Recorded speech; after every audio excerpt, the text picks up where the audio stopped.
Do you know how many men mistake desire for love only to realize too late that regret is part of the same wound? Carl Jung believed that the human soul is wired for longing, but not all longing is sacred. Some of it is shadowed, distorted by projection, poisoned by the ego's refusal to face its own emptiness. Desire, when unexamined, becomes obsession, and obsession, when unmet, curdles into regret. Most people think desire is about attraction, but in Jung's world, desire is about wholeness. It is the unconscious drive towards something missing within, a search for the lost part of the self that was buried, silenced, or never allowed to exist. This is why desire is so dangerous. It disguises itself as romance when, in truth, it is often a desperate attempt to escape the loneliness of spiritual exile. A man doesn't just want the woman who entrances him.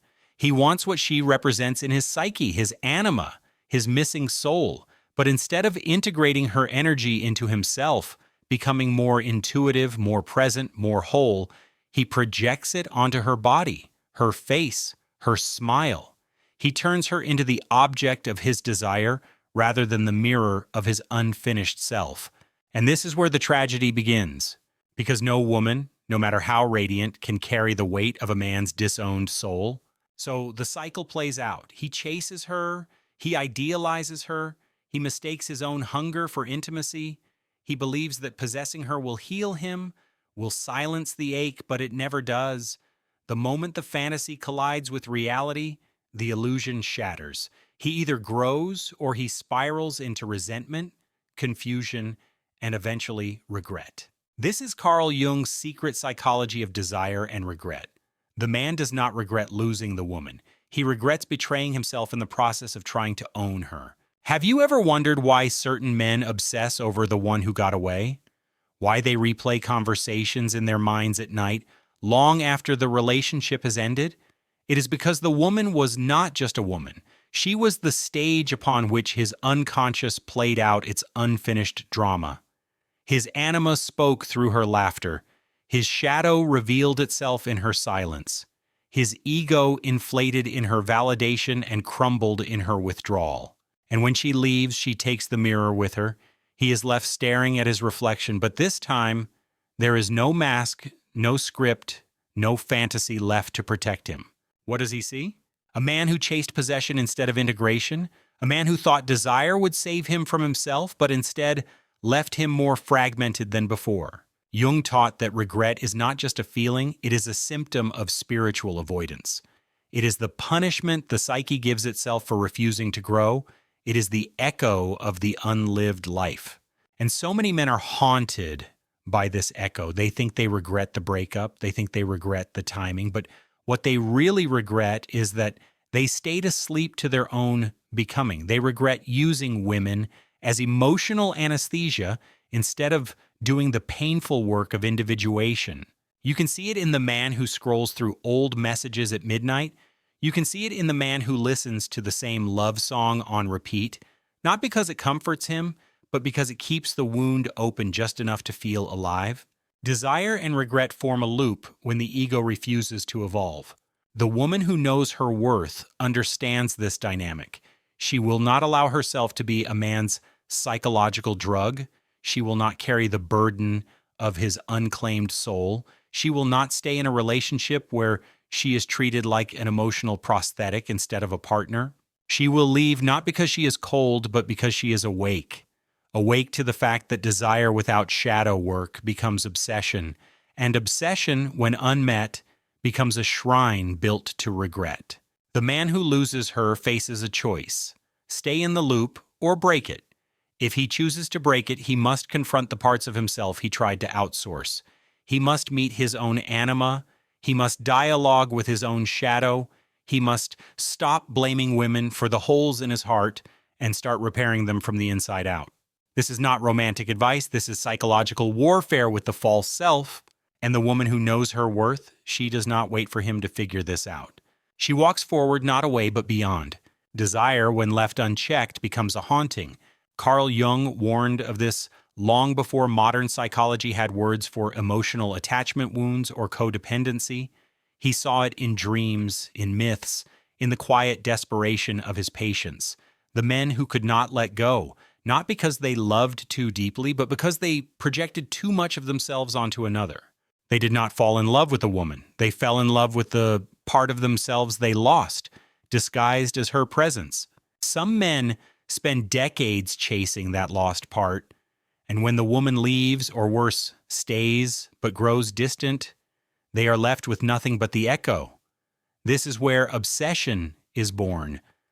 The hunger that was once dressed up as romance now rots into fixation. And fixation, Jung knew, is not love. It is a form of psychological possession. Have you ever noticed how obsession feels like a trance? How it loops the same thought, the same memory, the same what if until it becomes a prison? That is not love. That is the ego refusing to let the soul evolve. Carl Jung taught that desire has two faces. One is eros, the sacred life energy that creates, connects, and transcends the self. The other is the shadow of eros, the obsession with owning, controlling, or consuming what should have been integrated within. Most men are never taught the difference, so they pursue the woman as if she is the remedy to their fragmentation. They tell themselves, if only she loved me back, if only she stayed, if only she forgave me, then I would finally feel whole. But wholeness does not come from someone else's permission. It comes from the painful, solitary process of individuation, the art of becoming complete within. And here is the secret Jung revealed. The woman who triggers a man's deepest longing is often the catalyst, not the cure. She activates his wounds so that he might heal them. But if he tries to possess her, he delays the healing. If he tries to make her responsible for his happiness, he turns desire into a curse. That is why desire and regret are twins, two sides of the same psychic coin. Desire without consciousness leads to regret, and regret, when left untransformed, becomes a life sentence. You can see this in the man who is stuck at 45, still talking about the woman he lost at 30. You can see it in the man who sabotages new relationships because part of him is still emotionally married to a memory. You can see it in the man who becomes bitter, cynical, or cruel because deep down, he knows he betrayed his own growth by chasing validation instead of truth. Some women are not meant to stay in a man's life. They are meant to awaken him. But here's the paradox. The very men who are awakened by loss often refuse to see it as a gift. They frame it as betrayal. They frame it as bad luck. They frame it as the woman's fault. Jung would tell you that is the ego talking. The ego wants comfort. The ego wants to win. But the soul wants transformation, and transformation requires sacrifice, the sacrifice of control, the sacrifice of the fantasy, the sacrifice of the belief that love is supposed to rescue you from yourself. Most women know this long before most men do. They feel it in their bones. That's why the woman who chooses herself often looks cold to the man who hasn't done his shadow work. He thinks she is heartless because she won't stay trapped in his projections. But she is not heartless. She is whole. And wholeness cannot play host to someone else's unintegrated shadow. Have you ever been in love with someone who was really just your mirror? Most people have, though they don't realize it until it's too late. The rush of chemistry, the unbearable attraction, it often comes from unconscious recognition. The soul sees its missing piece, but instead of integrating it, the ego reaches for possession. And when possession fails, as it always must, regret enters the scene. Jung called this a sacred wound. It can destroy a man, or it can awaken him. The men who choose awakening realize that desire is not wrong, it's just misdirected. The longing they feel is not for the woman herself, but for the part of themselves they left behind in childhood, in trauma, in societal programming that told them to disconnect from vulnerability, intuition, and soul. The woman simply held up the mirror. And the mirror never lies. The tragedy of unconscious desire is that it's rooted in escape, not connection. Carl Jung knew this long before modern culture glamorized obsessive love. He understood that men, especially, are prone to chasing women as symbols, not humans. They don't just fall for her, they fall for what she represents in the architecture of their inner world. The anima, the feminine part of the male psyche that has been repressed, denied, and cut off by centuries of conditioning. The anima is not just softness, it's intuition, emotion, creativity, surrender. She is mystery, but she is also medicine. When a man meets a woman who activates his anima projection, it feels like destiny. The music of his soul wakes up, the floodgates open. He feels alive in ways he didn't know were possible. But here's the danger. If he mistakes her for the anima, instead of realizing she's merely the trigger for his own awakening, he will become trapped. He will begin to pursue her as if she is the missing piece of his identity, and that is not love, that is addiction. Have you ever watched someone try to recreate the same love story over and over, each time hoping for a different ending? That is the pattern of obsession. That is what happens when the psyche refuses to evolve. Most men don't realize they are obsessed with themselves, not the woman, obsessed with the fantasy of being healed, complete, saved from their inner chaos. And when the woman cannot deliver this salvation, as no human can, the man spirals into regret. But regret, when examined honestly, is the beginning of transformation.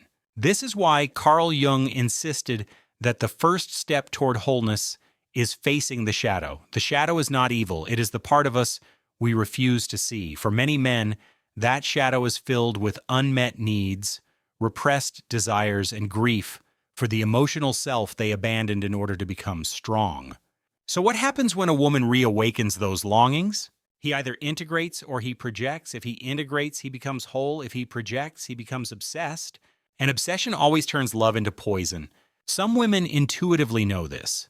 They feel the weight of being made into someone's salvation. They sense the imbalance, the way his desire feels more like ownership than intimacy, more like dependency than devotion. And so they detach. They protect their energy. They refuse to be consumed. This is not cruelty. It is spiritual boundary setting. Jung would say, the woman who says no to being a man's anima projection is doing both of them a favor. She is forcing him to meet his own soul. She is refusing to be his mirror indefinitely. She steps back, not because she lacks love, but because she respects the work he must do alone. But most men don't see it that way at first. They feel abandoned, betrayed. They call her heartless, cold, manipulative. They spin stories in their mind about how she led them on. In reality, she simply refused to be the emotional crutch for a man who has not yet learned to walk in his own psychic landscape. The dangerous obsession begins when he tries to find another woman to fill the void, and another, but no matter how many he pursues, the ache remains, because the ache is not in the woman, it is in himself. Do you know what happens when a man stops running from this? He begins to listen to the deeper music beneath the surface of his desires. He starts to see that love is not about possession or performance. It is about communion.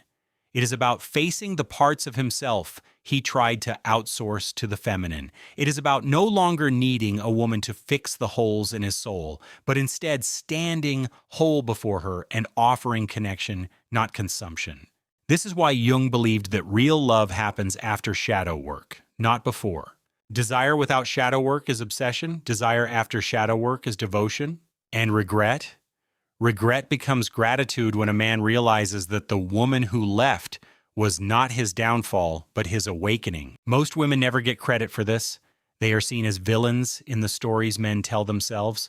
But the truth is, many women save men's souls by refusing to be swallowed by their projections. The woman who chooses herself teaches the man a lesson no one else will. She teaches him to find the music within, not chase it outside. And when he finally understands this, he no longer feels the ache of desire in the same way. He feels the calm of integration. He becomes dangerous, but in a different way.